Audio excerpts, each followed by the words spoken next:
Hi, Scott Orlin with Cinema Magazine. A new TV series is coming your way, and strap yourself in. You're about to go on a bumpy ride. The show is called Ratchet, and I'm here with the star, Sarah Paulson. Sarah, I mean, obviously, it takes its genesis from the Nurse Ratched character in One Flew Over the Cuckoo's Nest.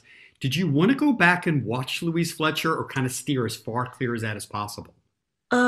At first, I thought maybe I wouldn't watch it because I was frightened. I mean, her performance is legendary. She's, I think, the number two cinematic villain in cinema history or something behind Hannibal Lecter. I think I could be wrong about that. But then it dawned on me that it might be the most honorable thing for me to do and the most respectful thing I could do because Louise Fletcher was so brilliant. And I think, very rarely do you get to do something where you have the end of the story in front of you and knowing where she ends up. And the goal that Ryan has for this, should people be interested in Ratchet, is we will go for about 4 years. And by the end of it, we start in the 40s and by the end of it, we'd end up around the time of Cuckoo's Nest. So I know who she becomes, at least as far as that movie goes. And so it was very interesting to sort of reverse engineer how she's going to get there and watching her performance. And she was so brilliant. And I just found it to be the most respectful and honorable, and way to honor her would be to watch it and to think about her as much as I could. I love actor skill sets that they have to make us believe that that's who they are. So, how good of a nurse would you actually be in real life? Scott, I don't know that I'd be very good at it. I'm squeamish, first of all. The sight of blood's not my favorite thing. I don't like other things that happen in the body. It's not I don't think I'd be good at it. Not a very good nurse. But I had you fooled, maybe. Yeah. But I thought that was interesting because obviously she's quote unquote the villain of the piece, but yet she has conflicts of conscience at times. I don't want to give things away, but you start to see humanity seep into her. Yeah, I think that's another reason why I was so interested in doing it. Anytime you can take a character that is, indelibly drawn in people's minds and find a way, if it's possible, to make them recalibrate or rethink about what they thought about her. Not necessarily what she does in Cuckoo's Nest, but how she got there and what, we never got to see who was Mildred Ratchet from Cuckoo's Nest when she went home at night. Nobody knows. So I do think, and without giving too much away, she is seeking a kind of return to home is really what she's trying to do, and to reunite with a person she loves more than anyone in the world. And that is what motivates a lot of her choices. And so suspect they may be, morally questionable, but ultimately coming from a place of real need for her survival and to mend her broken heart. So hopefully some of the humanity comes through there.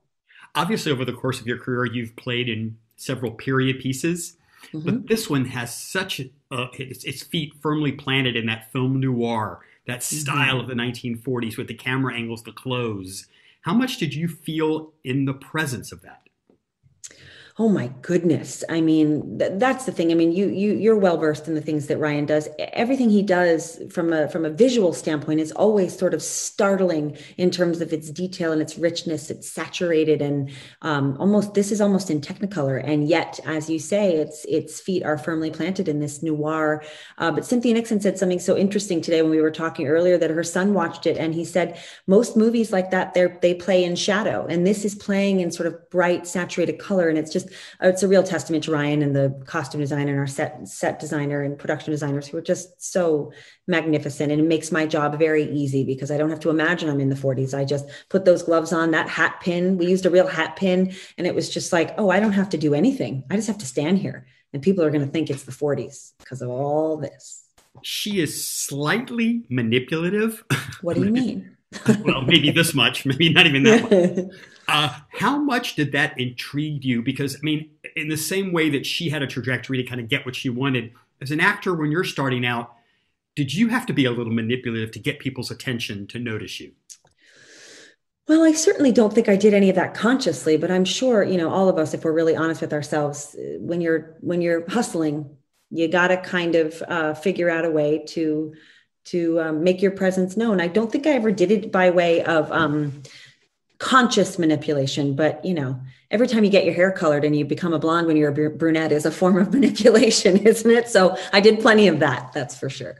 And a last question, how insightful was it about therapy and about these mental hospitals, because when we saw some of the procedures they're going through, it was terrifying as an outsider. And you think, oh, they're just making it up. But I bet a lot of it was really true.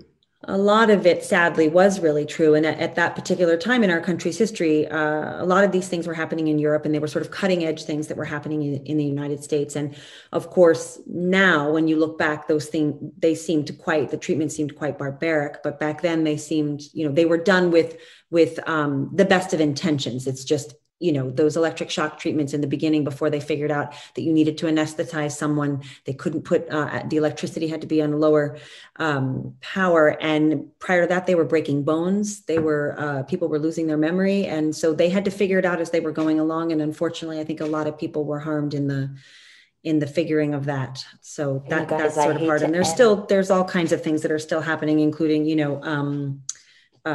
conversion therapy and stuff that still goes on in different parts of the world. And it might even happen in the United States. Maybe it doesn't. I don't know. But it's all pretty wild. We've come a long way, but some things are still happening. Sarah, thank you so much. The show is called Ratchet, and this is Scott Orlin. Till next time. Love you. Bye. Love you too.